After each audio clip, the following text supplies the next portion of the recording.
আজকে একটা নতুন আবার রেসিপি নিয়েছি, কাবলি ঘুগনি। এখানে কাবলি মটর নিয়ে নিয়েছি, রাত্রে ভিজিয়েছিলাম, এখন ফুলে বড় বড় হয়ে গেছে। আর এখানে কাবলি মটরের জন্য, কাবলি ঘুগনির জন্য যে মশলাগুলি লাগবে সেগুলি নিয়েছি: পেঁয়াজ কুচি, টমেটো কুচি, রসুন, মরিচ।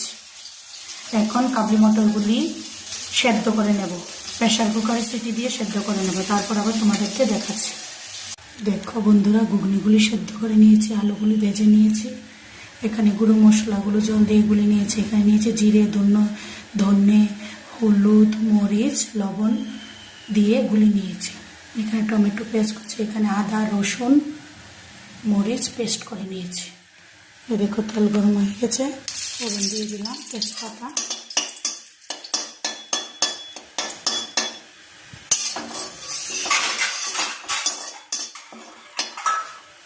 ফোড়নে দিয়ে দিলাম তেজপাতা। এখন দিয়ে দেবো রসুন কুচি। তোমরা চাইলে রসুন কুচিগুলো স্কিপ করতে পারো, যারা রসুন খাও তারা দেবে। আমরা তো রসুন খাই, তার জন্য একটা স্মেল হওয়ার জন্য রসুন কুচিগুলি এখানে দিয়ে দিয়েছি। রসুন কুচিগুলি ভাজা হয়েছে লাল লাল করে। এখন পেঁয়াজ আর টমেটো কুচিগুলি দিয়ে দেব।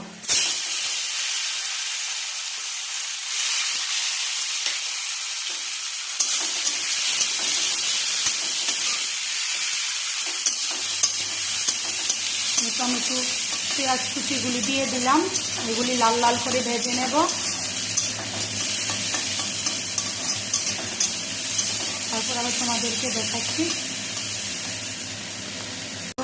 পেঁয়াজ আর টমেটোগুলি খুব লাল লাল করে ভাজা, পেঁয়াজ আর টমেটোগুলি লাল লাল করে ভাজা হয়ে গেছে। এখন আদা, রসুন, মরিচ পেস্ট করে রাখা আদা, রসুন, মরিচ বাটাগুলি দিয়ে দিয়েছি, দিয়ে নাড়িয়ে নেব। এগুলি দিয়ে নাড়িয়ে নিলে পেঁয়াজ, রসুন, আদার মধ্যে যে কাঁচা গন্ধটা থাকে সেটা চলে যাবে। আচ্ছা, একটু কষিয়ে নিলে পেঁয়াজ রসুন থেকে কাঁচা গন্ধটা বেরিয়ে যাবে, আদা রসুন থেকে কাঁচা গন্ধটা বেরিয়ে যাবে। এখন গুলে রাখা গুঁড়ো মশলাগুলি দিয়ে দেব, দিয়ে দিয়েছি।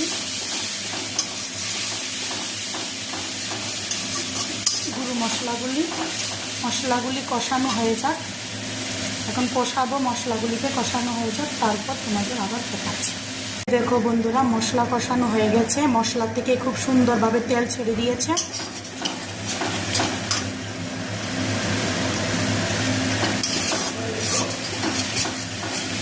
দেখো মশলা কষানো হয়ে গেছে। এখন ভেজে রাখা আলু আর সেদ্ধ করে